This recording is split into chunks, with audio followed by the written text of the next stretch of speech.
kokolo ni nge mi rivala siku na rin'we hikuva ndza hanya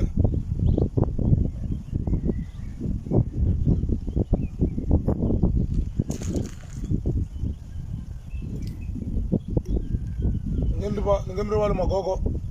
mi ni kurisini a ku na xo ka xi nga khensi ku hanyeni mhana mina swi nga titala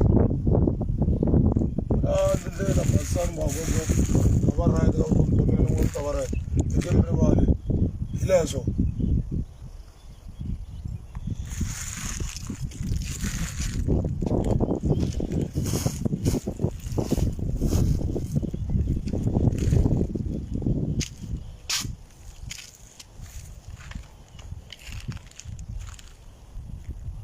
Vomani mi byele hi leswo vomani wa mina makwavo wa mani hi sweswo a ku na swin'wana va byele swona vomalume na mi hleketelele ka vutomi bya mina hi leswo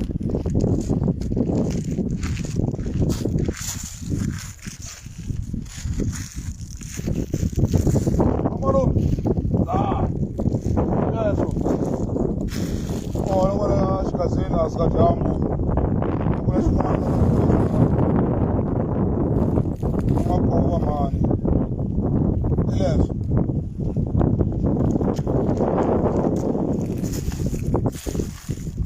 vomalume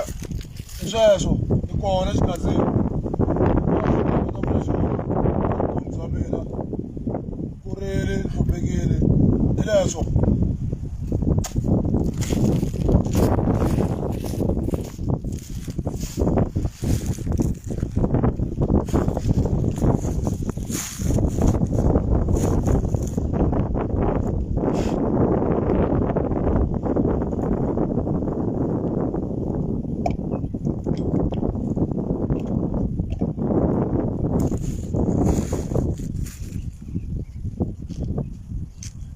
mina le kokwana Chapu rero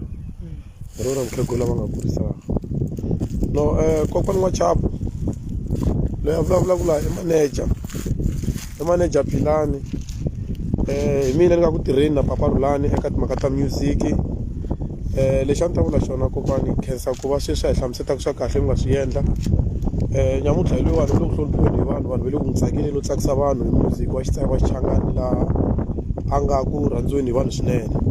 kokwana Chapu na kwala ku tlhela kona a yi mahlweni o tlhela hi kurhula Papa Rhulani hi loyiwani sweswi ta va ka hi tlhelela Joni laha hi nga ta ya vona ku ri vutomi byi khomile yini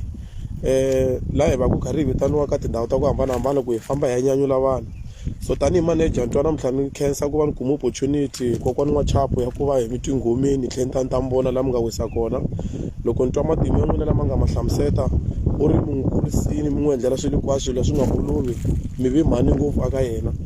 so mina tanihi manager ni rhandza ku khensa swinene ku va nyamuntlha hi kumi nkarhi wa ku ta hi ta mi tsundzuka kokwana wa Chapu ni ri leswi xikwembu xi nga swi pfula ku na loyi nga ta swi pfala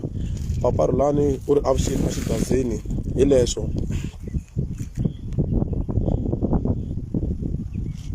leswo